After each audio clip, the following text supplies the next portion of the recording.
Nakatakdang dumating sa bansa ang nasa 2,000 doses ng bakuna kontra African Swine Fever ngayong pong araw.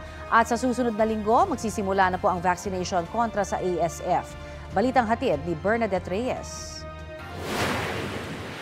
Para masugpo na ang pagkalat ng ASF, sisimulan na ang vaccination program sa Martes. Libre ang bakuna, voluntary ito, kaya hindi pipilitin ang mga magbababoy na ipabakuna ang kanilang mga baboy. Ililay down namin yung rules of engagement. Hindi pwedeng, ito, bakunahan namin. No, we have to get the blood. Ang kakausapin muna namin yung mga technical people sa Batangas. Hindi kagad babakunahan yun. Again, we have to be very careful. Una, ituturok lang ang gamot sa mga baboy na walang sakit.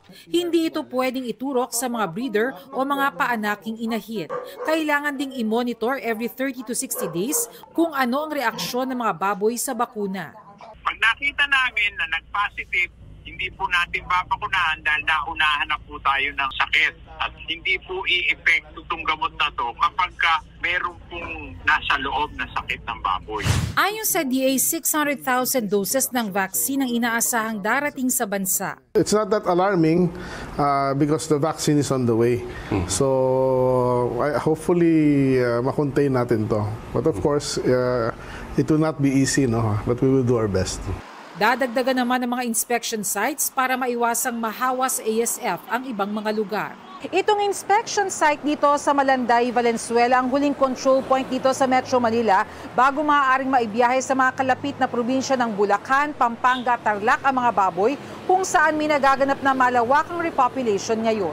Sa checkpoint sa Tandang Sora, Quezon City, 6 na pong baboy mula sa Sariaya, Quezon na dadalhin sana sa Caloocan ng nakumpiska dahil sa mga peking dokumento. Wala rin itong shipping permit mula sa BAI.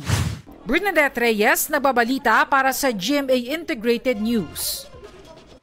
Kapuso, para sa mga maiinit na balita, mag-subscribe sa GMA Integrated News sa YouTube. Sa mga kapuso naman abroad, subaybayan nyo kami sa GMA Pinoy TV at sa www.gmanews.tv.